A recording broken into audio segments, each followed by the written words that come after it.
కరీంనగర్ జిల్లా కొత్తపల్లి మండలంలోని సిద్ధేశ్వరం అలుగు నిర్మాణం కొరకు ప్రజలందరూ కలిసి శంకుస్థాపన చేసి నేటికి 9 సంవత్సరాలు పూర్తయిన సందర్భంగా సంగమేశ్వరంలో రాయలసీమ సాగునీటి సాధన సమితి ఆధ్వర్యంలో ప్రజా బహిరంగ సభ నిర్వహించారు. ఈ సభకు ముఖ్య అతిథిగా బొజ్జ దశరథరామిరెడ్డితో పాటు రైతు సంఘం నాయకులు, రాయలసీమ జిల్లాల నుంచి పెద్ద సంఖ్యలో రైతులు పాల్గొన్నారు. ఎంతవరకు అనేది మనము ఇంకా దీనికి ప్రభుత్వం వారు ఏమీ వాళ్ళ దగ్గర స్పందన అంటూ ఏమీ కనపడడం లేదు. 9వ సంవత్సరం అయినా కానీ ఇక్కడ మనము ఎక్కువ కోసం జరిగింది. దాన్ని మనగా చెప్పుకోవాలి కదా. మరి ఈ ఉద్యమం సరిపోదు. మరి ఎంబడి వాళ్ళ ఏ ఒక్క మరి ఎమ్మెల్యే కానీ వాళ్ళు మనం మద్దతు అంటే వాళ్ళకి ఇష్టం లేదు. మన ఉద్యమాలు రాయలసీమలో ప్రాజెక్టు బాగుపడడం మరి మన ఎమ్మెల్యే మన ప్రాంతాలు ఎవరికి ఇష్టం లేదా? ఏ ఒక్కరు కూడా ఇంత పెద్ద ఎత్తున ఉద్యమాలు కాబట్టి 70 ఏళ్ళ జరిగిన మోసము విభజన ఏర్పడిన తర్వాత అవకాశాలు ఎక్కువ ఉన్న తర్వాత సౌకర్యాలు ఎక్కువ ఉన్న తర్వాత జీవాలు నిర్లక్ష్యం ఏదో రోజు మీ కళ కూడా నెరవేరుతుంది. దానికి మా హృదయపూర్వకంగా మేము కూడా మా మండలం వచ్చినప్పుడు ప్రతిరోజు మీతో అవగాహన కార్యక్రమాలు చేసినాం.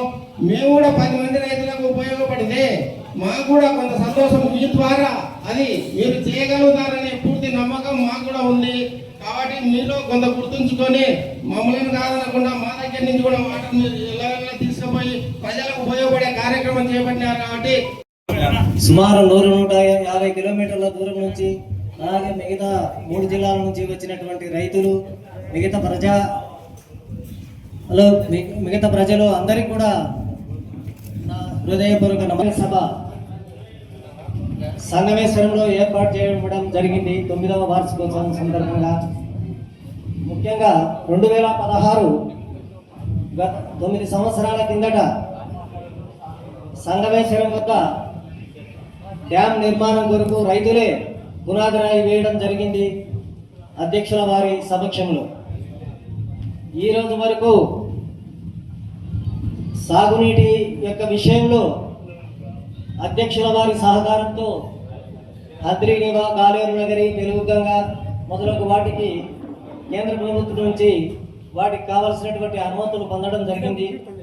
అలాగే శ్రీశైలంలో 854 అడుగుల వరకు నీరు నిర్వహించినట్లు కూడా మన యొక్క ప్రోత్సాహంతో అది కూడా జరిగిపోయింది. ముఖ్యంగా రైతులకు ప్రతి గ్రామాన మన ద్వారా ఈ యొక్క రైతు నీటి యొక్క ఆవశ్యకతను గురించి అందరికీ తెలియపరుస్తూ మనమే మన వాదన వినిపిస్తే తప్ప వాళ్ళు ఏమాత్రము వాళ్ళ దగ్గర